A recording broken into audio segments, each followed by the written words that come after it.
Me llamo Penélope Herrero, aunque en la Fuerza Aérea todos me conocían como Espectro. Tengo 37 años y soy una antigua piloto de combate que ahora trabaja como estratega senior de aviación. Pasé la mayor parte de mi vida confiando en mis instintos a miles de metros de altura, pero nada podría haberme preparado para lo que ocurrió en aquel vuelo transatlántico. Todo empezó como cualquier otro viaje. Mi hermano, Mateo, y yo subimos al vuelo 726 desde Madrid con destino a Ciudad de México. Regresábamos a casa para enterrar a nuestro padre, aunque dudo que Mateo lo viera como algo más que otra oportunidad para recordarme lo poco que me valoraba. Nos asignaron la fila 9. Él se adueñó del asiento del pasillo con su característico aire de superioridad, dejándome a mí el de la ventanilla. Mientras me abrochaba el cinturón, Mateo se acercó, con la voz cargada de desprecio. «Solo eres una pasajera», dijo con sorna. «Tenlo presente. Ahora no llevas el uniforme. No eres diferente a cualquier otra persona en este avión». Apreté la mandíbula pero me guardé mis palabras. Con los años, llegué a comprender que el silencio era mi defensa más fiable. Mateo nunca me había perdonado por elegir la Fuerza Aérea en lugar de entrar en el bufete de abogados de la familia. Ridiculizaba mi carrera, mis logros y cada decisión que yo había tomado. Incluso aquí, a bordo de un avión civil, se sentía obligado a afirmar su imaginaria superioridad. Estábamos en mitad del embarque cuando capté el leve zumbido de los motores empezando a calentarse. Me eché hacia atrás, miré por la ventanilla y dejé que mis pensamientos fluyeran. Ese fue el momento en que todo cambió. La primera explosión estalló en el motor derecho. Fue un estallido repentino y violento, como si el metal se estuviera desgarrando. La cabina dio una sacudida. Los compartimentos superiores traquetearon con furia. Un penetrante olor químico saturó el aire. Antes de que pudiera procesarlo, las máscaras de oxígeno cayeron del techo con un chasquido estremecedor. Los pasajeros gritaron. En algún lugar detrás de nosotros, un bebé rompió a llorar. Oí a Mateo maldecir entre dientes. Se quedó completamente pálido. Me agarró el brazo con una fuerza aplastante. Las alarmas chillaron por toda la cabina, mezclándose con el anuncio automático que instaba a todos a abrocharse los cinturones. El avión se inclinó bruscamente hacia un lado. Pude sentir que el ángulo de inclinación cambiaba de una forma que no tenía nada que ver con una turbulencia ordinaria. Entonces, atravesando la estática del intercomunicador, surgió una voz. No iba dirigida a los pasajeros. Era casi un susurro, destinado solo a alguien que supiera escuchar. «Tráiganme a Espectro de la fila 9 ahora mismo». Me quedé rígida. ¿Había oído bien? Ese apodo, ese indicativo, Espectro. Se suponía que nadie a bordo conocía ese nombre. Me giré hacia los auxiliares de vuelo. Uno de ellos ya estaba inspeccionando la cabina con el pánico visible en sus ojos. Mateo me agarró de la muñeca. «Siéntate. Solo empeorarás las cosas. Tú no pilotas este avión. Aquí no eres nadie». Le devolví la mirada, firme e inquebrantable. «Hoy no», dije. Mi voz era pausada pero decidida. Me solté el cinturón y me puse en pie. El pasillo temblaba bajo mis pies, pero mantuve el equilibrio. Los pasajeros miraban con expresiones que iban desde la confusión hasta el miedo absoluto. Al acercarme a la cabina, la jefa de cabina se interpuso en mi camino. Estaba pálida como la cera y sus manos temblaban visiblemente. «¿Es usted Espectro?», susurró. Asentí una sola vez. Ella vaciló un instante y luego abrió la puerta de la cabina. Dentro, la atmósfera era sofocante. Las luces de advertencia parpadeaban en los paneles de instrumentos, las alarmas atronaban y el aire desprendía un leve olor a componentes electrónicos recalentados. El capitán, un hombre alto de facciones marcadas y con el sudor perlándole la frente, me miró. Era alemán, y en el momento en que nuestras miradas se cruzaron, vi reconocimiento en la suya. «¿Usted es Espectro?», preguntó con voz tensa pero compuesta. Penélope Herrero, dije, dando un paso al frente. Expiloto de combate de la Fuerza Aérea, enlace de operaciones multilingüe. ¿Puedo ayudar? Él asintió sin vacilar y señaló el asiento del copiloto, donde el primer oficial yacía semiconsciente con la máscara de oxígeno puesta. El capitán masculló algo rápido en una clave técnica de la OTAN, demasiado veloz para que los auxiliares lo entendieran. Respondí con precisión, con mi voz cortando limpiamente el caos. ¿Actuó un espectro? ¿Por qué nombrar a un controlador? Nodo principal coordinando. Los ojos del capitán se abrieron ligeramente. Entendió que yo estaba solicitando coordenadas de emergencia a través de una línea de retransmisión secundaria con el control de operaciones de Madrid. Continué con 2 frases más concisas, cambiando a la terminología de aviación de emergencia que me grabaron a fuego en la memoria hace tiempo. Estas 3 frases abrieron un canal de prioridad directa, sorteando las saturadas frecuencias estándar y enviando nuestra posición y datos de vuelo críticos directamente a los controladores del Atlántico Norte que supervisaban el corredor. Al tomar el mando de la palanca secundaria, sentí el peso de 200 vidas recaer sobre mí. Todos los instintos que había afilado durante años despertaron con un rugido. Estabilicé el alabeo, corregí manualmente la guiñada y analicé la parpadeante pantalla de navegación. A través de la puerta abierta de la cabina, justo al otro lado del umbral, pude ver a Mateo. Estaba de pie en el pasillo, aferrado al respaldo de un asiento para mantener el equilibrio, con el rostro convertido en un retrato de incredulidad. El mismo hermano que acababa de despreciarme por ser una simple pasajera ahora me miraba como si me viera por primera vez. No dijo nada. No pudo. Envolví la palanca con mis dedos, sintiendo su resistencia, la vibración de una máquina herida luchando contra la gravedad.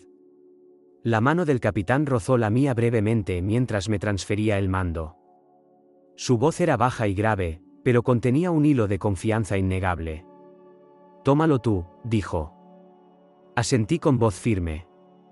No vuelo sola, pero yo asumiré la responsabilidad. Mientras la cabina quedaba en silencio, lo único que podía oír era el ritmo de mi propio corazón y el esfuerzo lejano de un único motor en dificultades.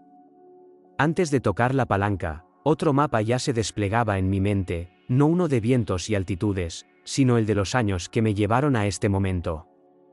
Acababa de completar una rotación de la OTAN que me había llevado por Ramstein, Volkel y varios emplazamientos operativos avanzados clasificados. Madrid debía ser una breve pausa, una descompresión tranquila antes de volar a casa para el funeral de mi padre.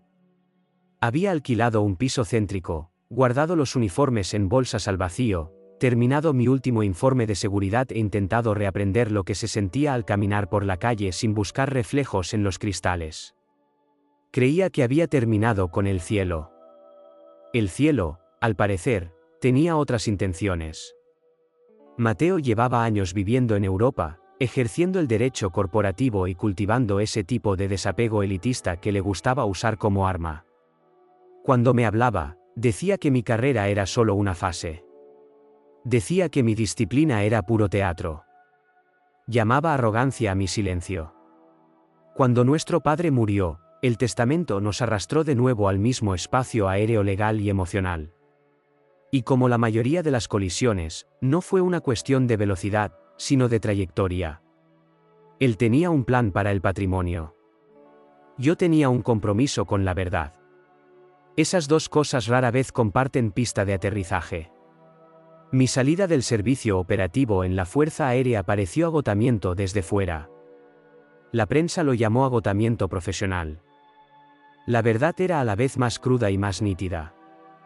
Años antes, una evaluación psicológica, una sola frase enterrada entre docenas de páginas, me había marcado como potencialmente inestable bajo presión sostenida no cinética. El lenguaje era comedido. La implicación no mi ascenso se estancó. Mi cadena de mando se congeló. Las salas en las que antes entraba con un saludo militar ahora requerían invitación. Trabajé más duro, volé con mayor precisión, enseñé con más dedicación y hablé menos. La marca nunca desapareció. Aprendí a vivir con ella, hasta que el informe se filtró. No fue una fuente anónima, ni un evaluador descuidado, sino mi propio hermano, a través de una cadena de correos electrónicos descubiertos más tarde durante un proceso civil no relacionado. Se lo había enviado a un abogado de la familia con una nota que venía a decir que yo no era apta para tener responsabilidades fiduciarias, liderazgo o confianza pública. Había estado construyendo una barrera legal alrededor del testamento mucho antes de que nuestro padre falleciera. Nunca previó que yo vería esos documentos. Subestimó mi relación con el papel. Yo lo registro todo. Los pilotos que sobreviven lo hacen. Aquella filtración fue mi herida fantasma. Nunca sangró en público, pero seguía abriéndose bajo presión. Dejé de discutir con personas que hablaban por impulso y empecé a estructurar mi vida en torno a cosas que pudieran resistir el escrutinio: procedimientos, estatutos, datos, grabadoras de voz en cabina, cajas negras, formularios de cadena de custodia.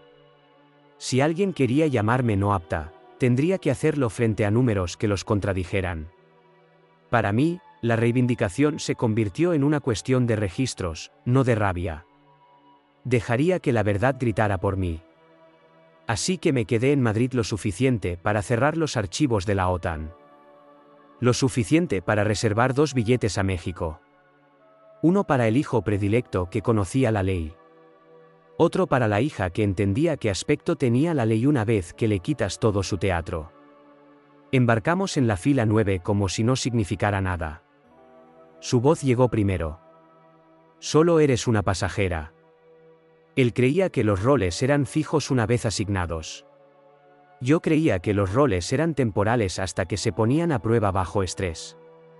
Cuando el motor explotó y las máscaras cayeron, ningún tribunal, ninguna junta directiva ni ninguna petición testamentaria tuvieron peso alguno.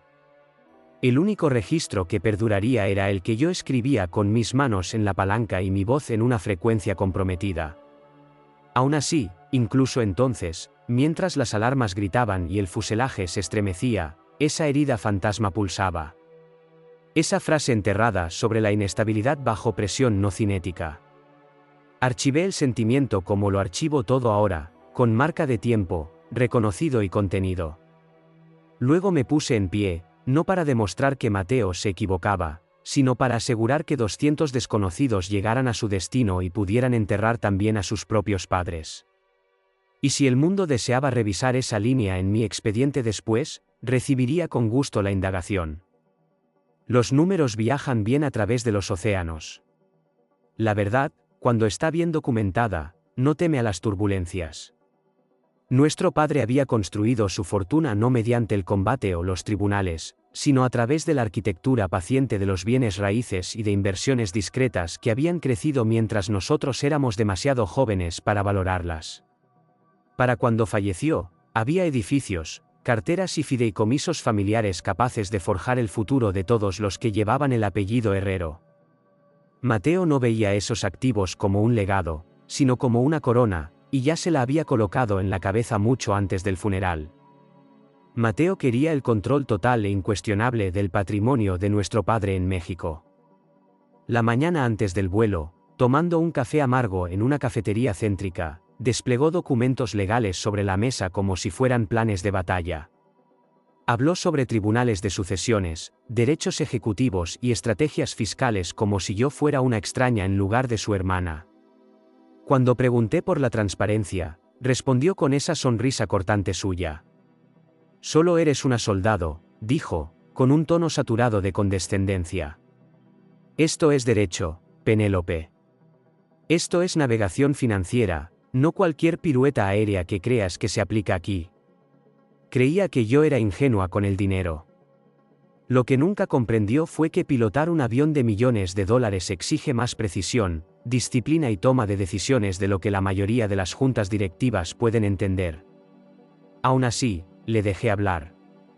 Había aprendido pronto que el silencio inquieta a las personas que dependen del control.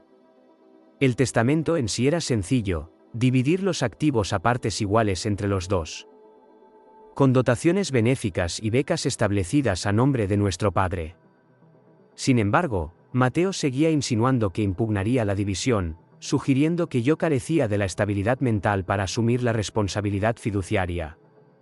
Era una versión reciclada del mismo veneno que había difundido discretamente años atrás, una historia que contaba a mis espaldas para justificar su necesidad de dominio. Cada vez que intentaba acorralarme con palabras, yo lo grababa. Llevaba un pequeño cuaderno negro, no más grande que la palma de la mano, un hábito heredado de mis días en la Fuerza Aérea. Por aquel entonces, cada misión exigía un registro preciso: altitud, consumo de combustible, transmisiones de radio, incluso sutiles irregularidades en el motor. Ahora registraba los insultos de Mateo, la frase exacta de cada comentario despectivo, el tono que usaba cuando me tildaba de inestable o temeraria, no por una venganza de película, sino porque la documentación es poder. Si quieres desmantelar una narrativa falsa, empiezas por las fechas y las palabras precisas. La mañana de nuestra partida, se apoyó en el mostrador de la puerta de embarque, firmando algún documento de última hora en su tableta. Me quedé cerca, observando en silencio cómo se comportaba como si fuera el dueño del suelo que pisaba. Cuando aterricemos, dijo sin levantar la vista, me reuniré con el abogado. No esperes que te incluya en las discusiones estratégicas. No estás capacitada para esto. Esa fue la chispa. No porque necesitara su aprobación, sino porque había subestimado gravemente la determinación de alguien que no discute por un asiento en la mesa, simplemente toma el correcto cuando el momento lo exige. Mateo creía que el derecho y el dinero eran los únicos instrumentos que importaban. Yo sabía lo contrario. La vida, al igual que el vuelo, exige una mano firme cuando los motores fallan. Mientras embarcábamos, deslicé mi cuaderno en el equipaje de mano, sintiendo su peso familiar. Era mi bitácora, mi verdad, mi testigo silencioso. Mateo podía burlarse todo lo que quisiera. Cada palabra ya había sido registrada. En la cabina, mientras los motores zumbaban y los pasajeros se acomodaban, miré hacia la pista de Madrid. Mi reflejo en la ventanilla era calmado, casi distante. Me recordé a mí misma: aguanta, registra, responde solo cuando sea necesario. Esa era mi nueva estrategia. Precisión silenciosa en lugar de represalia ruidosa. Mateo aún no lo sabía, pero sus palabras estaban a punto de colisionar con una realidad totalmente fuera de su control. Cuando el motor derecho explotó y la cabina llamó a espectro, cada insulto registrado y cada acusación enterrada se volvieron irrelevantes. Lo único que importaba era quién podía guiar a 200 almas a salvo hasta casa. Esa era yo. Cruzamos el punto medio del Atlántico Norte cuando las primeras turbulencias se percibieron como incorrectas, asimétricas, como si solo un ala estuviera siendo sacudida con demasiada fuerza. Los paquetes de datos empezaron a caducar. Los mensajes del sistema se duplicaban y luego desaparecían. La radio silbaba con rayos lejanos, de esos que se oyen antes de verse. El capitán manejó la palanca con suavidad al principio, nivelando, estabilizando, tranquilizando a la cabina, pero la oscilación de cabeceo se amplió, de leve a pronunciada, leve de nuevo y luego más pronunciada aún. Una advertencia de entrada en pérdida continua vibró en la columna. No era una rotura total todavía, pero estaba lo suficientemente cerca como para que la memoria muscular se activara antes de que el miedo consciente pudiera formarse. La saturación de tareas descendió sobre la cabina como el humo. No puedes verla, pero sientes su peso cuando cada cosa requiere 3 pasos en lugar de 1. El primer oficial se había hundido más en su máscara, con los ojos abiertos pero inútiles, con las manos moviéndose sin sentido sobre interruptores que ya no dirigían la presión de forma fiable a ninguna parte. Observé la pantalla principal de vuelo parpadear, la barra del horizonte tartamudeaba, los números aparecían como fantasmas con un desvío de 2 grados, luego se corregían y volvían a derivar. No necesitaba datos perfectos para entender que estábamos fuera de nuestros límites. El avión se comunicaba a través de la vibración, del olor, del ritmo creciente de sus alarmas. El capitán pidió un descenso controlado y suave, pero la tasa de caída se disparó igualmente, como si la gravedad hubiera decidido negociar directamente con el fuselaje. Él estaba gestionando las radios, las listas de comprobación de sistemas fallidos, los parámetros del motor y las actualizaciones de cabina simultáneamente. Sus manos estaban en todas partes, lo que significaba que ninguna mano podía permanecer donde debía. La velocidad vertical se desvanecía y luego aumentaba. El director de vuelo ofrecía indicaciones falsas. El piloto automático, ya desconectado, parpadeaba su indiferencia como un testigo que se niega a declarar. Analicé todo, no buscando la perfección, sino líneas de tendencia, deriva de rumbo, firmas de cizalladura y valores de empuje que no se alineaban con nuestra tasa de descenso. El sistema rechazaba nuestras transmisiones. La computadora volcaba mensajes a medias que parecían pensamientos incompletos. Y la radio silbaba con tormentas que rodaban en algún lugar muy por debajo de nuestra ruta. El capitán finalmente se giró para mirarme, de la forma en que los pilotos se miran cuando el ego se vuelve irrelevante, y dijo: «Toma los controles secundarios». Mi mano se cerró alrededor de la palanca. Mi pulgar encontró el interruptor de compensación. Mi enfoque se estrechó hasta la delgada y temblorosa barra del horizonte. La memoria tomó el mando donde la certeza fallaba, ángulos de codo, presión de muñeca, la paciencia calibrada de esperar un segundo más antes de corregir para evitar amplificar la oscilación inducida por el piloto. La alarma de pérdida sonó de nuevo, más breve esta vez. El morro quería desviarse. Lo dejé, y luego lo atraje de vuelta como quien persuade a un animal asustado para que respire. Los pasajeros estaban rezando, llorando, negociando con lo que fuera en lo que creyeran. Lo oía a través de la puerta como un ruido ambiental, una presión de fondo que tienes en cuenta pero que no puedes alterar desde el interior de la cabina. El rostro de Mateo flotaba en el borde de mi visión periférica, incredulidad, miedo y algo parecido al orgullo disolviéndose simultáneamente. Lo ignoré. El orgullo no puede mantener la altitud como lo hacen los números. Atrapados entre continentes, entre autoridades, entre opciones, la única jurisdicción que importaba era la física, y la física es brutalmente imparcial con todos los pilotos. Pedí peso, equilibrio y vientos en niveles superiores. El capitán leyó cifras parciales. Yo inferí el resto, construyendo un mapa mental de planeo que ninguna pantalla podía renderizar. El avión volvió a combarse. Incliné el morro hacia adelante, cambiando altitud por control, tiempo por certeza, porque la supervivencia es siempre una moneda que se gasta con cuidado deliberado. La saturación de tareas era ahora mensurable. La respiración del capitán se había acelerado, el ritmo de su lista de comprobación se fragmentaba. Hablé más despacio y con frases más cortas para reducir su carga de trabajo a la mitad de inmediato. Afuera, las nubes se emborronaban como carbón. Adentro, nuestro mundo se había contraído a valores de torsión, ángulos de cabeceo y la obstinada negativa del aluminio a plegarse bajo el pánico. Comprendí que teníamos minutos, no horas. Lo suficiente para una decisión, tal vez 2 correcciones. Cualquier cosa más allá de eso sería teatro, y el teatro mata en las alturas. Así que piloté primero el avión, luego el problema, después el procedimiento, porque esa jerarquía ha preservado más vidas que cualquier argumento judicial. La respiración del capitán se había vuelto superficial mientras forcejeaba con mandos que ya no respondían como debían.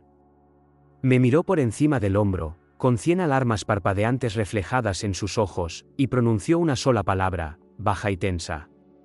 Espectro. El indicativo no era una pregunta.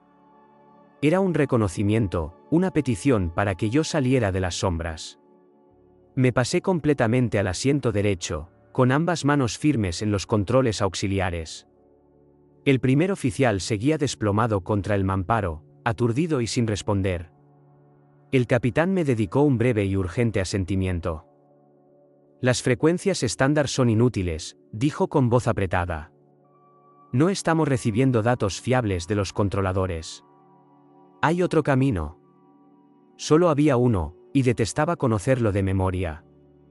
Durante mi rotación en la OTAN, Se me había concedido acceso a una línea de retransmisión clasificada a través del Centro de Control de Operaciones en Madrid, un canal capaz de atravesar la estática cuando fallaban todas las frecuencias civiles. Requería un protocolo de autorización militar, una secuencia de códigos con verificación de voz. El capitán carecía de la autorización para abrirlo. Yo la poseía.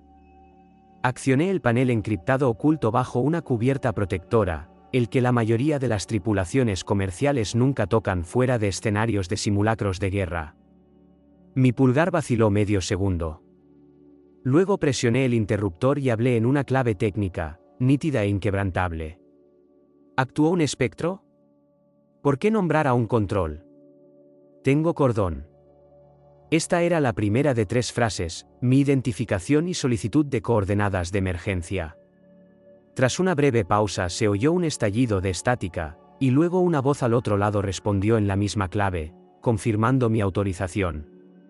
Continué con las siguientes 2 frases, cadenas de autenticación adicionales que combinaban el indicativo, la identificación de la misión y una clave de retransmisión de la OTAN de un solo uso que había memorizado años atrás. Me sentí como si volviera a ponerme un uniforme que ya no vestía, el peso de un juramento que creía haber dejado atrás. El centro de operaciones tardó menos de 30 segundos en triangular nuestra posición, verificar nuestra ruta de vuelo y enviar una señal directa de datos meteorológicos y vectores de aterrizaje alternativos a los controladores oceánicos.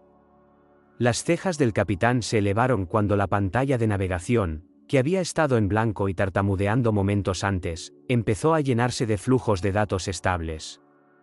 «¿Cómo lo has?», comenzó a decir, pero lo silencié con una mano levantada. «Pilote el avión. Yo gestionaré la línea». El tercer pico vertical golpeó con fuerza cuando llegó la siguiente transmisión de los operadores. El motor restante estaba ahora funcionando a temperaturas críticas, perdiendo aceite a un ritmo que sugería un gripado inminente. Las palabras eran clínicas, pero el significado era brutal: prepararse para un escenario de planeo sin motor. Si el motor fallaba por completo, tendríamos que mantener la altitud restante y planear hacia un vector viable, si es que existía alguno sobre el centro del Atlántico. El capitán tragó saliva, con un leve tic en la comisura de la boca. Pude verlo calculando: peso, altitud, relación de planeo, cizalladura. Mi propia mente ya iba un paso por delante, recordando perfiles de emergencia practicados en simulaciones de fallos catastróficos de motor sobre mar abierto. «Les mantendré informados», dije. Mi voz era calmada, pero mi pulso había tomado un ritmo propio de una zona de combate. «Usted controle el cabeceo. Manténganos estables. La altitud lo es todo ahora mismo». Retransmití nuestra altitud actual, la tasa de descenso y los parámetros de combustible. Ellos enviaron vectores de viento en tiempo real, bolsas de turbulencia y densidad de nubes directamente a mi pantalla, el tipo de paquete de datos que normalmente requiere minutos para decodificar. No teníamos minutos, así que interpreté sobre la marcha, ajustando mentalmente nuestro margen de planeo. Afuera, el Atlántico se extendía oscuro y despiadado bajo nosotros. No había tierra a la vista, solo agua gris interrumpida por crestas blancas como dientes pelados. Podía sentir la mirada de Mateo desde la cabina detrás de mí, cargada con el reconocimiento de que su hermana, la simple pasajera, hablaba ahora un lenguaje, tanto literal como técnico, que él nunca comprendería. No necesitaba hacerlo. 200 vidas sí. Al completar la tercera frase de confirmación técnica, vector desnudo bebit mitad manual coerzo planeo y ascenso Indy, la cabina quedó en silencio durante un solo suspiro. La posibilidad de perder el último motor ya no era teórica. Era el escenario para el que ahora teníamos que planificar. Miré al capitán y le dije: «Si nos quedamos en silencio, yo me encargaré del planeo. Esté preparado para soltar lastre». Él asintió una vez, confiando en mí, confiando en Spectro. El capitán y yo dividimos la cabina como los cirujanos dividen un corazón que falla, una mente para la incisión, otra para el ritmo. Hablé con los controladores en intercambios breves, traduciendo sus vectores de viento y mínimos en valores que él pudiera sentir a través de la columna de mando. Él volaba. Yo calculaba. Entonces la carga de trabajo se invirtió como un ala en pérdida que se quiebra a través de la línea del horizonte. Me miró con la mandíbula apretada. Nunca he volado solo en planeo con tantas almas a bordo. Respondí sin ceremonias. Entonces lo haré yo. Hicimos el relevo sin espectáculo ni debate. Él levantó las palmas de la palanca. Yo las envolví alrededor de ella, con el pulgar descansando en el interruptor de compensación que se sentía más caliente de lo que debería. Él se hizo cargo de las radios, con su cadencia estabilizándose ahora que tenía un solo carril que gestionar. Mi voz se enfrió aún más, recortando las palabras hasta que solo quedaron los datos. Cabeceo 2,5 grados abajo. Compensación 1 punto. Mantener al aveo a 3 grados a la derecha para contrarrestar el viento cruzado proyectado en nuestro corredor de descenso. Confirmar tasa de descenso en 800 pies por minuto. El avión dio una sacudida. Dejé que me hablara. Comenzó la onda senoidal del control, confianza superficial, duda aguda, confianza superficial de nuevo. Cada oscilación me enseñaba la siguiente corrección. Cada corrección me enseñaba la siguiente contención. En una crisis, no persigo la perfección. Persigo la tendencia que mantiene a todos respirando. El capitán retransmitió las cifras que yo le proporcionaba. Por primera vez desde la explosión, la cabina se sentía como un solo organismo en lugar de 2 personas ahogándose por separado. Los operadores enviaron una estimación de peso actualizada. Ordené un vaciado de combustible. Él vaciló, haciendo el cálculo legal. Le recordé en voz baja que la legalidad no tiene sentido si llegamos convertidos en chatarra. Introdujo el comando. El avión se quitó peso de los hombros. Nuestra relación de planeo mejoró marginalmente, pero los márgenes son la forma en que los aviones sobreviven y cómo se escriben los informes. Una nueva vibración sacudió los pedales del timón. La respuesta del timón se retrasó y luego reaccionó bruscamente. Suavicé mis entradas, calmando la cola para alinearla de la forma en que se sosiega a un caballo asustado, presión suave, paciencia, repetición. Estás volando por sensaciones, dijo él, no era una acusación, sino algo cercano a la reverencia. No queda nada más en lo que confiar, respondí. Excepto en el aire y en el tiempo que nos conceda.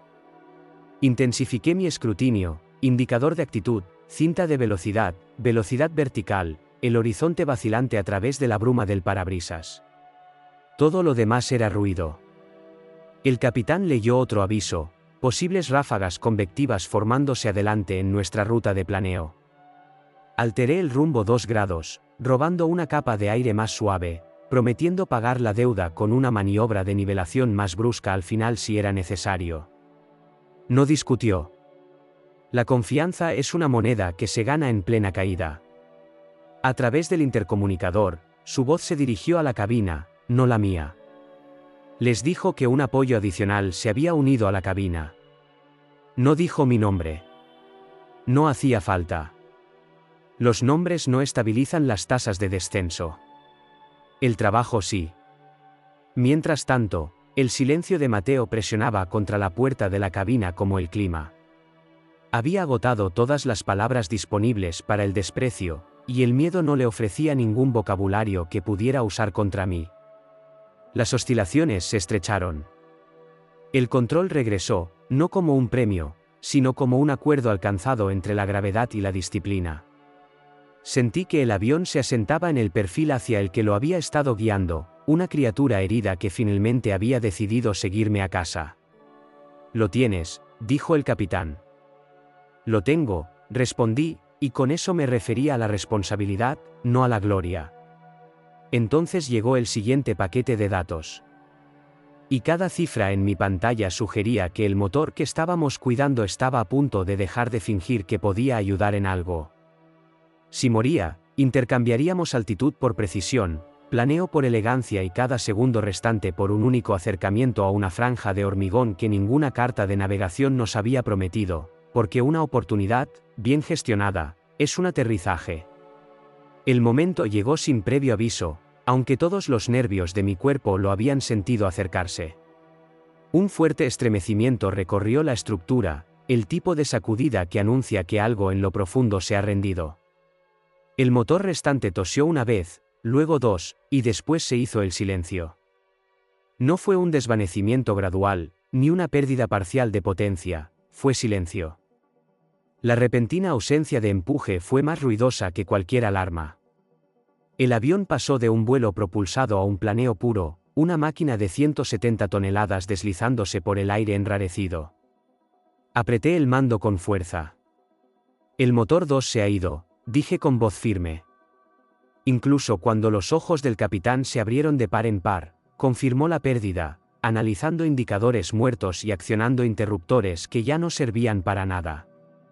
La presión hidráulica cayó a cero, y con ella, desapareció la comodidad de las superficies de control automatizadas. Cada corrección ahora tenía que ser lograda mediante compensación manual, mediante fuerza física e instinto. El cuarto pico vertical golpeó cuando pedí flaps y no recibí respuesta. La luz indicadora parpadeó en rojo con burla. Los flaps no responden, dije secamente. Volaremos limpios, pero necesitaré sentir cada cambio en el ángulo de ataque. El capitán asintió, leyendo ya mi intención. Monitorizó la altitud y la velocidad mientras yo hacía algo que ningún pasajero civil debería presenciar jamás. Volé por tacto, no por instrumentos, ni por la lógica del piloto automático, sino por el pulso vivo del fuselaje bajo mis manos. El morro se hundió demasiado rápido. Tiré hacia atrás, pero demasiada presión hacia atrás agotaría la energía, y muy poca nos llevaría a un descenso del que no podríamos recuperarnos. Cada segundo se convirtió en una negociación entre la sustentación y la gravedad. Cambié mi peso marginalmente, ajustando los pedales del timón con la precisión de quien afina un instrumento delicado. El capitán cantaba altitudes, 28.000 pies y cayendo, pero apenas registraba su voz.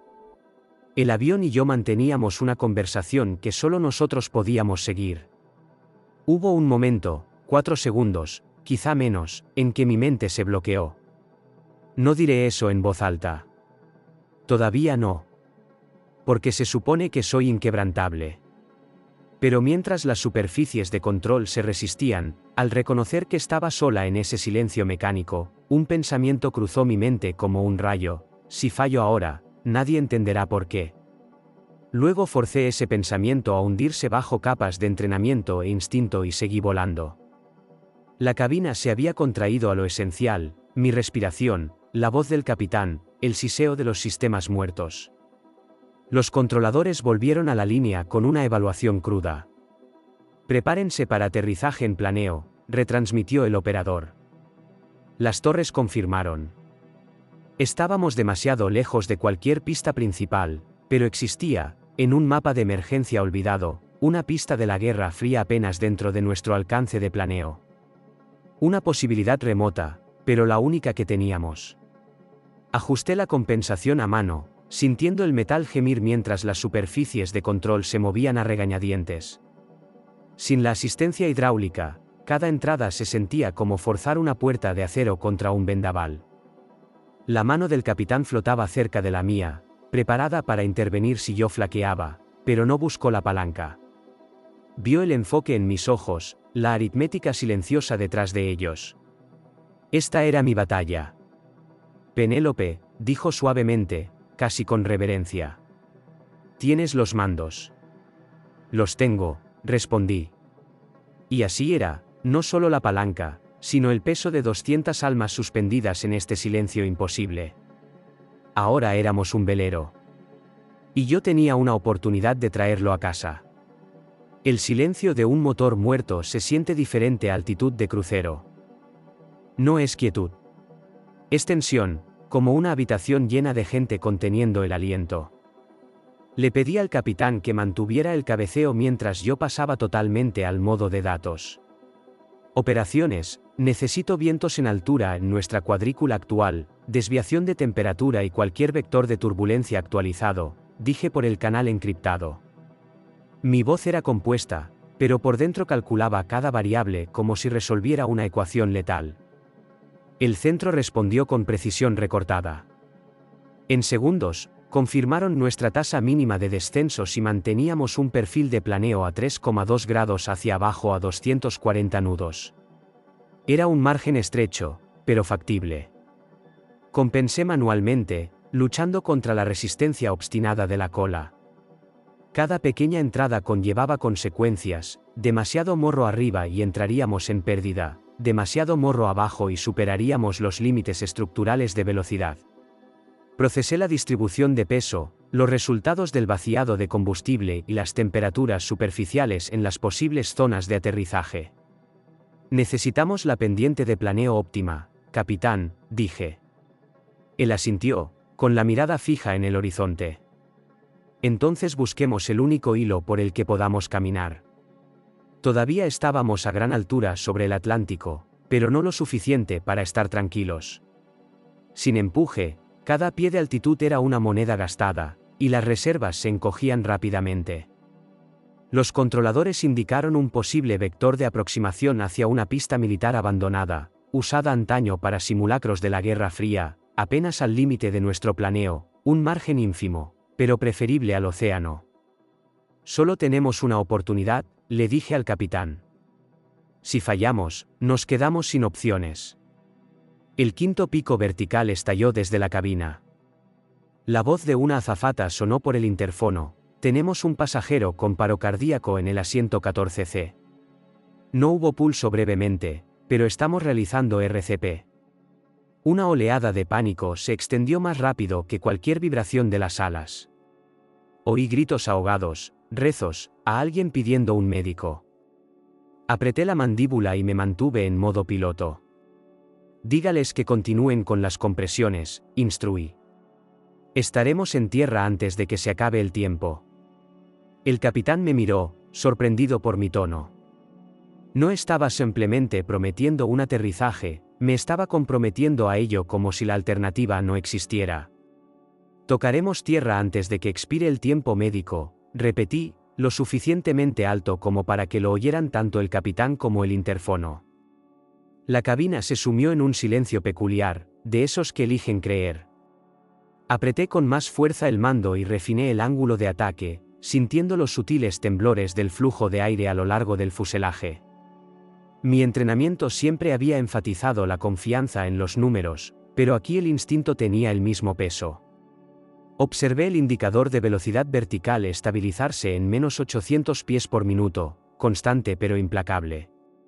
Este perfil nos da 26 minutos de planeo, dije, escaneando entre los instrumentos y el tenue contorno del horizonte. Usaremos 20 de ellos para llegar a esa pista. El rostro de Mateo afloró en mi mente, su arrogancia, su burla, pero ahora estaba en silencio, presumiblemente mirando la puerta de la cabina, comprendiendo que la soldado a la que había despreciado calculaba su supervivencia hasta el último pie de altitud. Dejé que esa conciencia me impulsara, no como rabia, sino como claridad. Llamé de nuevo a operaciones, confirmé el rumbo de aproximación final, los datos de cizalladura y los vehículos de emergencia en espera. Reconocieron, retransmitiendo actualizaciones. Mi voz nunca vaciló. Sentí la masa del reactor, el latido de cada pasajero, la presión de cada cálculo. Una oportunidad, me susurré a mí misma, con los dedos blancos sobre el mando. Y no la voy a desperdiciar. La pista improvisada no era más que una cicatriz olvidada en medio de la nada, un tramo de hormigón fracturado bordeado por un bosque denso. Los vehículos de emergencia flanqueaban ambos lados, con sus luces parpadeando débilmente como luciérnagas contra el atardecer que se desvanecía.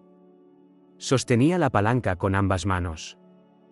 Con las palmas sudorosas pero la mente fría y precisa. El control había confirmado el despliegue del tren de aterrizaje, pero los indicadores parpadeaban. Puede que el tren no esté bloqueado, dijo el capitán en voz baja. Lo sabremos cuando toquemos tierra. Tomé la decisión al instante, sin deliberar. Aterrizaremos de morro primero, lo suficiente para forzar el enganche mecánico de los principales, dije. Me miró como si hubiera dicho algo irracional, pero no discutió.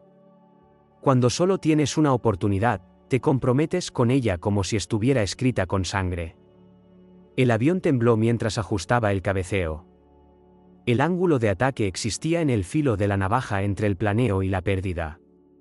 Canté la lista de comprobación final manualmente, con voz firme: velocidad 230, altitud 2000, flaps inoperativos, frenos manuales armados. Mi mano izquierda flotaba sobre la palanca del freno de emergencia, lista.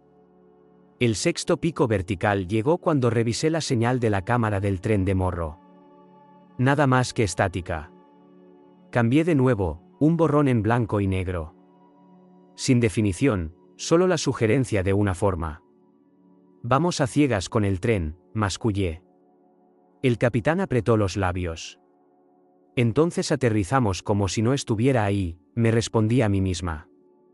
Las copas de los árboles se elevaron bajo nosotros, oscuras y dentadas. Bajé el morro ligeramente, alineándome con la descolorida línea central de la pista. Mi respiración se volvió lenta. Este era el momento hacia el que me habían guiado cada hora en el simulador, cada aterrizaje de combate bajo fuego. Todo lo que oía era el silbido del viento y el leve traqueteo de paneles sueltos en las alas. Prepárense para el impacto, dije por el intercomunicador. Mi voz cortó el aire de la cabina, limpia y definitiva. Imaginé a Mateo en algún lugar tras esa puerta, pálido, aferrado a su reposabrazos. Por una vez, no me importó si volvería a burlarse de mí. Si hacía esto correctamente, ni siquiera tendría palabras. El suelo surgió hacia arriba como una pared. Empujé deliberadamente el morro hacia abajo, con más fuerza de la que dicta el protocolo estándar, usando el impulso hacia adelante para forzar a los trenes principales a bloquearse en su posición. Un golpe metálico reverberó por todo el fuselaje, un sonido que podía significar tanto bloqueo como fractura. No esperé a averiguarlo. Tiré un poco hacia atrás, nivelando para el contacto. Las ruedas de morro golpearon primero con una sacudida que me hizo castañear los dientes. El tren principal siguió con un chirrido ensordecedor de caucho arrastrándose sobre el hormigón. Saltaron chispas en el lado izquierdo, cayendo brevemente como una fuente de luz. El olor a goma quemada y metal chamuscado inundó la cabina.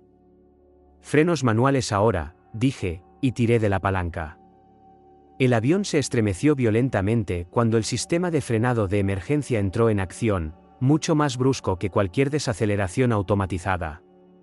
Derrapamos, rebotamos una vez y sentí que un neumático trasero se trituraba.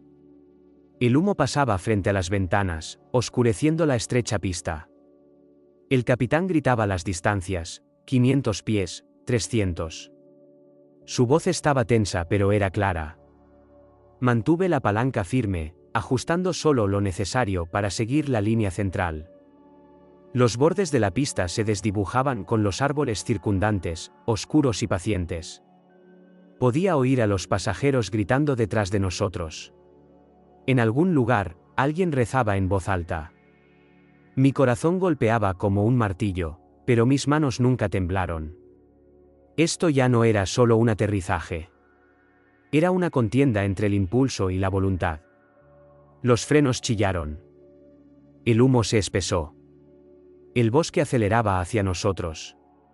Presioné con más fuerza, apoyándome en la palanca como si mi propio peso pudiera frenar 170 toneladas de metal. Cada segundo se estiró como una vida entera. 40 pies, gritó el capitán. Los árboles estaban justo ahí, un muro de oscuridad cerrándose. Di a los frenos un último y brutal tirón. El avión dio un bandazo, el metal gemía en protesta. Derrapamos de lado por un instante sin aliento, y luego nos detuvimos. A 12 metros de la linde del bosque. Por un momento, nadie se movió. Nadie respiró. Entonces la cabina estalló con el sonido puro de la supervivencia. Sollozos, vítores, risas rompiendo como olas. Me quedé inmóvil, con las manos aún bloqueadas en el mando, con el olor a goma quemada grabándose permanentemente en mi memoria. Estábamos vivos. La cabina se llenó de aplausos, una oleada atronadora de alivio rompiendo sobre el silencio que había colgado allí durante la última hora. La gente lloraba, se abrazaba, susurraba su gratitud a un aire que aún cargaba el olor a goma quemada y adrenalina. Oí los aplausos, pero no los sentí. Permanecí inmóvil en la cabina, con los dedos todavía aferrados al mando como si soltarlo pudiera cortar lo único que me anclaba a este mundo. 4 segundos. Esa era la verdad que no había compartido con nadie, ni siquiera con el capitán. Hubo un momento, justo antes de tocar tierra, en que me congelé. No por duda en el perfil de aterrizaje. No por miedo a la muerte. Sino porque un viejo recuerdo me golpeó como el rebufo de un arranque de motor fallido, el recuerdo del día en que me pusieron esa etiqueta psicológica. Inestable bajo presión no cinética. Había ocurrido años antes, durante una evaluación rutinaria tras un ejercicio de la OTAN. El examinador me había preguntado qué haría en una emergencia de alto estrés. Yo había respondido correctamente, clínicamente, pero pude ver en su expresión que no estaba convencido. Escribió su informe y este me siguió como una sombra de la que nunca pude librarme. En esos 4 segundos de la aproximación final, sentí que todo regresaba, como una voz susurrando que yo no estaba hecha para el mando en el caos. No sé si alguien se dio cuenta. Puede que el capitán captara la vacuidad momentánea en mis ojos, pero reaccioné antes de que mis manos pudieran traicionarme. Esos 4 segundos parecieron 4 horas, pero se desvanecieron en un instante cuando el instinto reclamó los controles. Tiré, frené y sobrevivimos. Aún así, sé que esos 4 segundos ocuparán mi mente mucho más tiempo de lo que cualquier aplauso lo hará jamás. Los pasajeros seguían vitoreando mientras yo buscaba el pequeño cuaderno negro en mi bolsillo lateral, la bitácora que siempre llevo, en la que registro cada momento crítico, cada decisión, cada variable que pueda requerir examen posterior. Lo abrí y escribí con mano firme, 4 segundos. La próxima vez, 0. El capitán se acercó, con voz contenida en medio del alboroto. Ahí fuera te llaman heroína. Negué con la cabeza, sin apartar los ojos de la página. Los héroes no se bloquean, dije en voz baja. No respondió, pero su silencio contenía una profundidad de respeto que no había previsto. Los auxiliares abrieron la puerta de la cabina, dejando entrar el fresco de la tarde y las luces parpadeantes de los vehículos de emergencia. Los paramédicos esperaban con camillas, pero muchos pasajeros bajaron las escaleras por su propio pie, algunos se detenían en el umbral de la cabina para bajar la cabeza en una gratitud sin palabras. Me quedé sentada. No estaba lista para enfrentarme a ellos. Por el rabillo del ojo, vi a Mateo de pie en el pasillo. No habló. No se burló. Su rostro estaba pálido y húmedo, de lágrimas, sudor o ambas cosas. Por primera vez en años, me miró no como a su hermana pequeña, ni como a una rival, sino como a alguien a quien no acababa de comprender. No le ofrecí nada. El silencio, una vez más, fue mi instrumento elegido. Luego llegó el primer contacto del mundo exterior. Un reportero gritó desde más allá del cordón de seguridad, ¿quién aterrizó ese avión? Lo ignoré, pero entendí que la respuesta ya se había extendido. Alguien había revelado mi indicativo. Era solo cuestión de tiempo que Spectro pasara de ser un apodo a un titular. Esa misma noche, mientras nos escoltaban a un refugio temporal para el interrogatorio, oí al capitán hablar por teléfono con alguien de operaciones de aviación. Frases como, aterrizaje sin precedentes, y, revisión de procedimientos, flotaban en el aire. Entendí lo que vendría después, las investigaciones, las entrevistas, los abogados. Analizarían cada decisión que tomé, cada entrada de control, cada vacilación. Con final abierto o no, la historia estaba lejos de terminar. Mientras el mundo exterior ya me llamaba heroína, las autoridades y la aerolínea preparaban sus preguntas. Y cuando llegaran, tendría que decidir si revelar la verdad sobre esos 4 segundos o permitirles creer que había sido impecable. Por ahora, permanecía en mi bitácora, escrito con una tinta que no se borraría. 4 segundos. La próxima vez, 0. La primera oleada de cobertura informativa llegó a las 12 horas del aterrizaje. Los titulares proclamaban que una pasajera convertida en piloto había salvado 200 vidas, pero la narrativa se fracturó rápidamente en bandos opuestos. Algunos elogiaban mi rapidez de pensamiento y mi formación militar, otros cuestionaban si me había excedido en mi autoridad al asumir los mandos. Un segmento sensacionalista en una cadena nacional emitió una parte muy editada de las grabaciones de cabina, presentándola como si yo le hubiera arrebatado el mando a un capitán reacio. El tono del presentador destilaba juicio: ¿fue un acto heroico o una interferencia temeraria? No vi el informe completo, pero me llegaron fragmentos al teléfono. Colegas de mis días en la OTAN me enviaron mensajes que iban desde el orgullo hasta la incredulidad. Los ignoré todos. El silencio siempre había sido mi escudo y no tenía intención de abandonarlo ahora. Pero a medida que la corriente mediática crecía, sentí esa opresión familiar en el pecho, la misma presión que había experimentado durante las investigaciones años atrás. No era miedo. Era el reconocimiento de que la gente está ansiosa por reescribir la verdad cuando carece de la imagen completa. El séptimo pico vertical llegó como una cuchilla cuando un tabloide digital publicó mi antigua evaluación psicológica. Allí estaba, en blanco y negro, la frase, potencialmente inestable bajo presión no cinética, despojada de contexto y extendida por los titulares. En cuestión de horas, se había convertido en munición para los comentaristas que cuestionaban por qué se había permitido intervenir en una emergencia crítica a alguien con una anotación de salud mental dudosa. No necesité investigar cómo había salido a la luz aquel informe. El rastro era transparente. Años antes, Mateo había enviado esos documentos a su abogado como parte de una estrategia para excluirme del patrimonio de nuestro padre. Ahora, de alguna manera, ese mismo documento había llegado a la prensa. Mateo no lo admitió, pero lo leí claramente en su rostro la primera vez que nos vimos después de que saltara la noticia. Estaba inquieto, nervioso, con su confianza habitual resquebrajada. «No pensaste que llegarían hasta ti, ¿verdad?», le pregunté con calma, sin ira. No dijo nada, pero el silencio era más incriminatorio que cualquier confesión.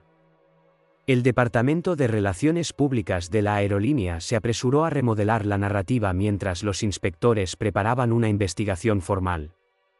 Abogados de todas partes empezaron a merodear, cada uno ansioso por atribuir responsabilidades o méritos a alguien.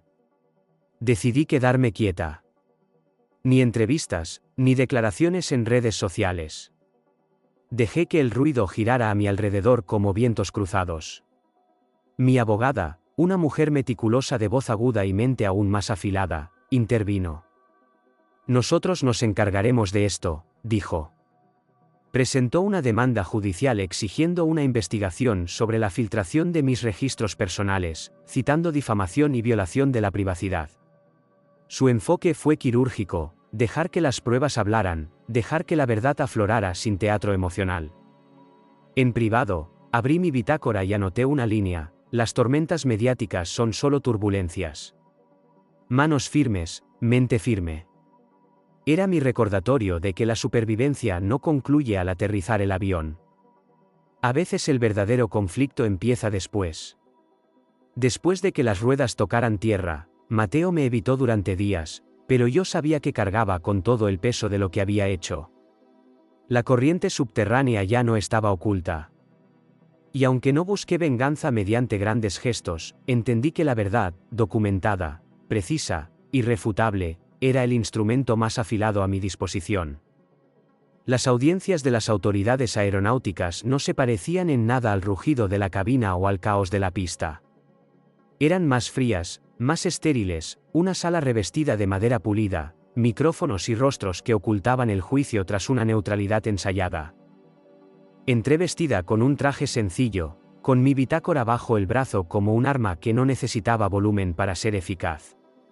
Los investigadores empezaron con las cajas negras. Las grabaciones de datos y de voz se reprodujeron en una pantalla ante nosotros. Cada alarma, cada aviso, cada sonido de la cabina durante esos minutos finales volvió a sonar para el panel. Observé cómo mi propia voz surgía de los altavoces, compuesta, precisa, indicando ángulos de cabeceo y relaciones de planeo. Entonces llegó el momento crucial, la voz del capitán, tensa pero inequívoca: tráiganme a Espectro. La necesito en las comunicaciones ahora. La sala cambió casi imperceptiblemente. Algunos de los que habían entrado dispuestos a cuestionarme se inclinaron hacia adelante, reconociendo que yo no había tomado el control ni buscado el heroísmo. Había sido convocada porque no había otra opción. Me puse en pie y abrí mi bitácora. Todo estaba documentado: el momento exacto en que falló el primer motor, la pérdida de altitud por minuto, las tendencias de la tasa de descenso, los vectores calculados a partir de los relevos de operaciones y las correcciones aplicadas por los vientos en altura y las desviaciones térmicas. Presenté el perfil de vuelo completo con precisión, cada segundo, cada grado, cada milla náutica contabilizada. Mi voz era pausada, mi enfoque analítico. La emoción no era necesaria. Los datos eran más convincentes que cualquier relato. Un piloto veterano de la Junta, un hombre con décadas de experiencia comercial, se reclinó en su silla y me miró fijamente. Señorita Herrero, dijo, con un tono a medio camino entre la curiosidad y el desafío. ¿Entiende usted cuántas vidas puso en peligro al asumir los mandos de un avión comercial sin tener una certificación vigente? Sostuve su mirada sin pestañear. Sí, dije. 200, incluida la mía. Por eso precisamente no me quedé callada. La sala quedó en silencio. Dejé que el momento pesara, no por efecto dramático, sino para asegurar que cada palabra se asentara donde debía. El capitán había solicitado mi ayuda. El piloto automático había fallado. Estábamos a 30 minutos de tierra con un único motor agonizante. Esperar una guía externa no era una opción viable. No fue temeridad. Fue actuar antes de que la ventana se cerrara. Les guié a través de mi proceso de toma de decisiones en secuencia metódica, porque seleccioné un perfil de planeo en lugar de un amerizaje controlado, como equilibré la velocidad con la altitud, porque la pista de la Guerra Fría representaba nuestro único punto de aterrizaje práctico. Cada cifra que presenté fue corroborada por los registros de tiempo y los gráficos mostrados en la pantalla. Cuando terminé, la presidenta del panel me miró con algo que se acercaba al respeto. Gracias, señorita Herrero, dijo. Sin aplausos, sin calidez, pero fue suficiente. Al salir de la sala, divisé a Mateo en la última fila. Tenía el rostro pálido. No tenía ningún papel oficial en la audiencia, pero estaba allí, viendo cómo la historia que había intentado distorsionar se desmoronaba ante él. No le saludé. Simplemente cerré mi bitácora y salí, sabiendo que los datos ya habían hablado en mi nombre. La disputa con las autoridades apenas se había resuelto cuando se reanudaron los procedimientos legales por el patrimonio de nuestro padre. Mateo se había estado preparando durante meses, con la intención de retratarme como inestable y no capacitada para gestionar los activos familiares. Pero la narrativa que había construido se derrumbó una vez que la verdad sobre el aterrizaje, y su implicación en la filtración de mi antiguo historial psicológico, empezó a salir a la luz. Lo que era una sospecha se convirtió en una revelación total durante una sesión del Tribunal de Sucesiones en Ciudad de México. Mi abogada presentó pruebas de correos electrónicos que documentaban la campaña deliberada de Mateo para desacreditarme, incluyendo la evaluación filtrada y la correspondencia con su equipo legal. Por primera vez en años, la compostura de Mateo se quebró en público. Su habitual expresión de confianza serena fue reemplazada por algo que nunca antes había presenciado en él: vergüenza. El octavo pico vertical llegó cuando Mateo se levantó de su asiento. Se aclaró la garganta y se dirigió al juez. Su voz, normalmente precisa y dominante, flaqueó. Necesito aclarar algo, comenzó. Admitió ante todos los presentes que había divulgado intencionadamente mi expediente psicológico, no porque creyera realmente que yo no fuera apta, sino porque no soportaba vivir a mi sombra. Ella siempre fue la valiente, dijo con la voz entrecortada. Se convirtió en la soldado que yo nunca pude ser, y se lo reproché. La sala del tribunal quedó en silencio. Le miré fijamente, no con ira, sino con una comprensión profunda y agotada. Mateo se giró hacia mí con los ojos brillantes. Lo siento, Penélope, por todo. Por las cosas que dije, por las cosas que intenté quitarte. Dejé que sus palabras flotaran en el aire. No me moví. Finalmente, dije, el perdón no es algo que te ofrezca como un regalo. Es una obligación que me impongo a mí misma, para dejar de cargar con el peso de lo que hiciste. No te odio, Mateo, pero no permitiré que lo que hiciste defina quién soy. El juez falló a mi favor. La parte del patrimonio que Mateo había intentado controlar me fue restituida, exactamente como el testamento de nuestro padre pretendía. No hubo celebración, ni sensación de triunfo, solo la constatación silenciosa de que la justicia, cuando se ejecuta correctamente, rara vez es ruidosa. Fuera del tribunal, los reporteros se agolparon, los flashes brillaron, los micrófonos se extendieron, pero me mantuve compuesta. Mateo se situó a mi lado, con una actitud derrotada pero sincera. Te merecías algo mejor de mi parte, dijo en voz baja. No puedo deshacer lo que he hecho, pero puedo empezar a enmendarlo. No le respondí directamente. Simplemente dije, la mejor forma de enmendarlo es dejar de librar las batallas equivocadas. Luego me alejó, con mi bitácora bajo el brazo como siempre, un recordatorio de lo que perdura, los hechos, las acciones y el valor para afrontar ambos. Esa noche, anoté una última entrada sobre Mateo en mi cuaderno, la redención llega despacio, pero al menos comienza con la verdad. El teniente coronel Marcos Soler me encontró 3 semanas después de las audiencias. Nos reunimos en un tranquilo centro de entrenamiento aéreo en las afueras, un lugar que olía a fluido hidráulico, combustible de aviación y al aire punzante del otoño. Se veía exactamente como lo recordaba, hombros cuadrados, mirada medida, el tipo de presencia que domina una sala incluso en silencio. Penélope, dijo, estrechando mi mano con firmeza. Lo hemos estado siguiendo todo, tu aterrizaje, las audiencias, cómo has gestionado las repercusiones.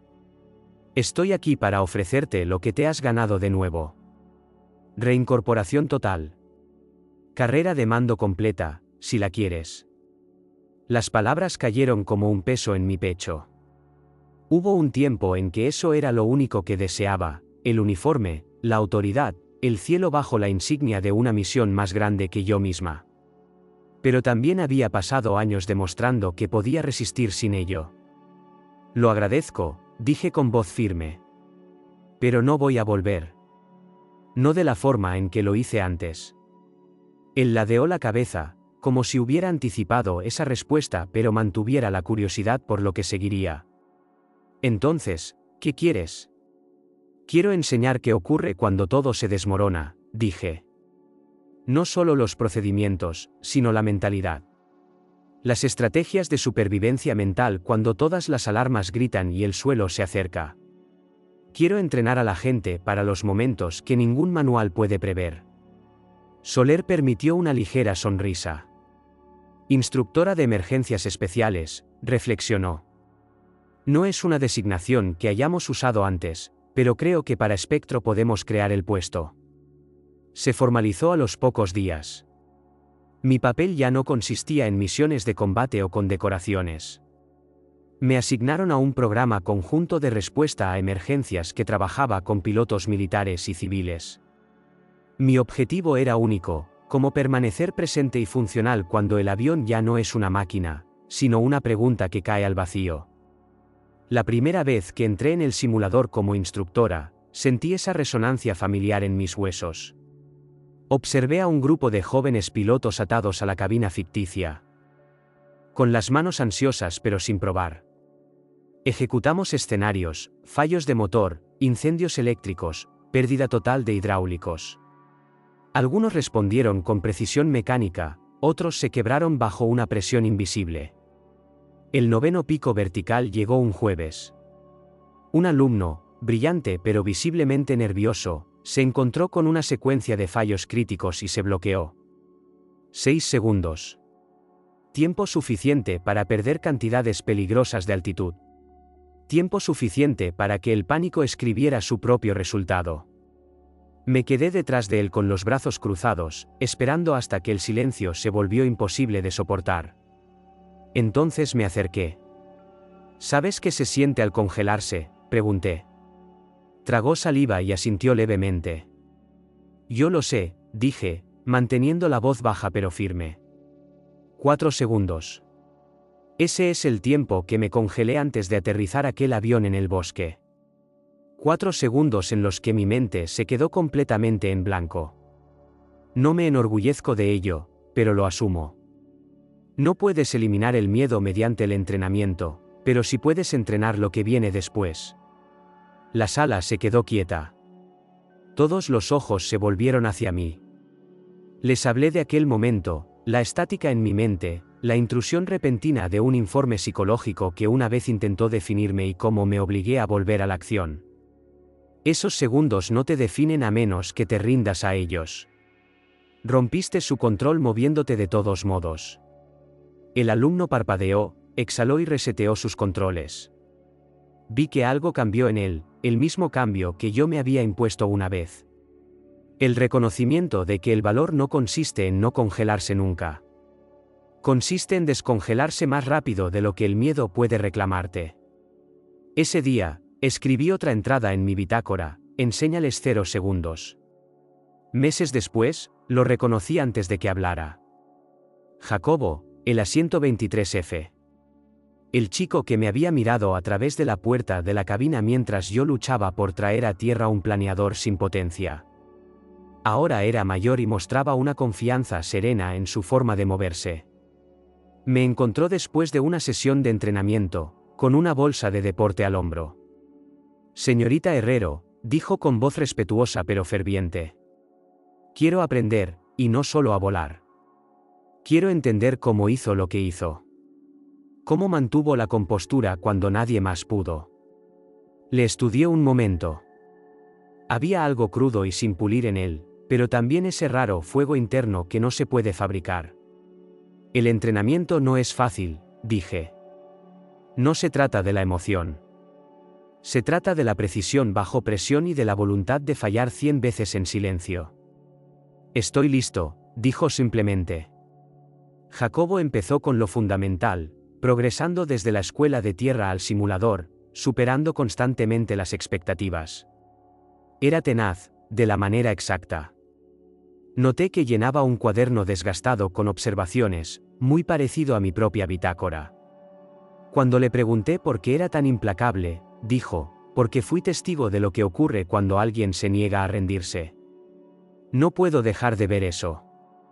El tercer gran giro ocurrió durante una simulación de emergencia de alto riesgo para alumnos avanzados. Uno de los instructores veteranos, un piloto con décadas de experiencia, se desplomó a mitad de la sesión por una caída repentina de azúcar. El pánico recorrió la sala mientras la simulación seguía funcionando. Jacobo no vaciló. Se deslizó en el asiento, con las manos en el mando y los ojos recorriendo los instrumentos que fallaban. Escenario sin motor, grité, poniéndole a prueba. Sin motores. Altitud cayendo rápidamente. ¿Cuál es tu movimiento? Su respuesta fue tajante, su voz compuesta. Esbozó un perfil de planeo, contrastó los datos de los vientos en altura y estabilizó el simulador como si la cabina fuera su hábitat natural. Mientras el equipo de emergencia ayudaba al instructor a recuperarse, toda la sala se quedó en silencio. Sentí que algo surgía en mí que rara vez permitía, orgullo. No por mí misma, sino por la prueba de que el legado no se construye con medallas o titulares. Se forja pasando la capacidad de la calma a quienes vienen después. En la evaluación final, firmé su recomendación para una beca completa. Pero incluí una condición: la beca llevaría el nombre de nuestro padre, no el mío. Porque esto es algo más que yo, le dije a Mateo, quien había asistido discretamente a la ceremonia. Se trata de construir algo que sobreviva a las disputas que creíamos importantes. Mateo se quedó al fondo de la sala, con las manos en los bolsillos, viendo a Jacobo aceptar la beca. Por primera vez, vi un cambio en su expresión, un destello de comprensión genuina sobre el peso de la presión y el verdadero significado del control cuando cada decisión sostiene vidas en la balanza. Esa noche, cerré mi bitácora con una entrada final: enséñales a elevarse por encima del miedo, y que el nombre Herrero signifique algo más que supervivencia. Que represente a aquellos que se niegan a dejar que el miedo prevalezca. Jacobo se marchó con sus alas aquel día, pero yo sabía que volvería, no para darme las gracias, sino para transmitir a otra persona el entendimiento de lo que significa mantenerse firme cuando el mundo tiembla. Y eso, más que cualquier aterrizaje que haya hecho jamás, se sintió como la verdadera victoria. El reencuentro tuvo lugar en una tarde fresca de primavera en la Ciudad de México. La aerolínea había reservado un hangar tranquilo, y uno por uno, los pasajeros de aquel día entraron. Algunos traían flores, otros llegaban cargando solo el peso de recuerdos que no podían expresar con palabras. Una mesa mostraba fotografías del lugar del aterrizaje, el humo saliendo de las ruedas, los camiones de bomberos rodeando el avión, rostros aturdidos pero vivos. Me quedé en la periferia, escuchando mientras los supervivientes compartían lo que recordaban. Una madre relató cómo abrazó a su hijo y susurró oraciones, convencida de que nunca vería otro amanecer. Un hombre anciano describió el chirrido metálico de las ruedas encontrándose con la pista fracturada y el pensamiento que le vino: esto es todo, así es como termina. Contaban estas historias no como acusaciones, sino como confesiones de un miedo transformado en gratitud. No hablé durante mucho tiempo. Permanecí allí no como una heroína, sino como alguien que entendía el verdadero peso de la supervivencia, el silencio que sigue, la forma en que el tiempo pesa más cuando sabes que lo tienes prestado. Cuando finalmente hablé, mi voz era firme pero suave. Yo no era solo una pasajera, dije, mirando los rostros reunidos ante mí. Pero tampoco estaba sola. Ninguno de nosotros superó aquel día por sí mismo. Un murmullo silencioso de acuerdo recorrió la sala, el tipo de entendimiento que solo proviene de aquellos que han compartido el mismo instante sin aliento entre la vida y la nada. Mateo también estaba allí, sentado hacia atrás, con su postura despojada de su antigua rigidez. Después de la reunión, se acercó portando un sobre blanco sencillo. No dijo mucho, solo lo colocó sobre la mesa entre nosotros. Dentro había un documento firmado, una declaración formal renunciando a cualquier reclamación restante sobre los bienes en disputa de nuestro padre. Más allá de eso, Mateo se había comprometido a donar la mitad de lo que había conservado para financiar una beca de respuesta a emergencias a través de la fundación de formación que yo había establecido. Es hora de que contribuya a algo más grande que mis agravios, dijo en voz baja. Le miré, leyendo la sinceridad en su rostro. No hubo necesidad de abrazos ni actuaciones. Simplemente asentí. No te perdono por esto, le dije, con un tono firme pero no desagradable. Te perdono porque es la única forma en que puedo seguir adelante sin cargar con los errores de ambos. Aceptó la verdad sin resistencia. Aquella noche, abrí mi bitácora. En la primera página vacía, escribí: recuerda, nadie es perfecto, pero cualquiera puede aprender a mantenerse firme. Ya no era una nota sobre el pasado. Se había convertido en un recordatorio para cada estudiante, cada piloto, cada persona que pudiera enfrentarse algún día a su propio momento de quietud antes de la acción. Más tarde, mientras el sol descendía tras el horizonte de la ciudad, salí al porche del hangar. El cielo del atardecer estaba trazado con tenues estelas de condensación, rutas transatlánticas moviéndose como líneas de tiza redibujadas por manos invisibles. Respiré el aire fresco y dejé que la quietud se asentara a mi alrededor. Ya no necesitaba aplausos ni reconocimiento. Mi propósito se había vuelto más sencillo: enseñar a otros cómo sostener sus propios cielos, sin importar cuán turbulentas sean las condiciones. Antes de despedirnos, nos encantaría saber, ¿desde dónde nos estás viendo? ¿Es una mañana tranquila con una taza de café caliente o una noche tardía en la que historias como esta te acompañan? Cuéntanoslo en los comentarios. Leemos cada uno de ellos con gratitud. Y si esta historia te ha conmovido, por favor considera suscribirte al canal, no solo para escuchar más relatos como este, sino para formar parte de una comunidad que aún cree en la bondad, la sanación y las segundas oportunidades. Gracias por pasar tu tiempo con nosotros hoy, estés donde estés. Esperamos que lleves esta historia contigo y que recuerdes, a veces el milagro no llama a tu puerta. Espera pacientemente hasta que estés listo para abrir tu corazón. Cuídate mucho y nos vemos en la próxima.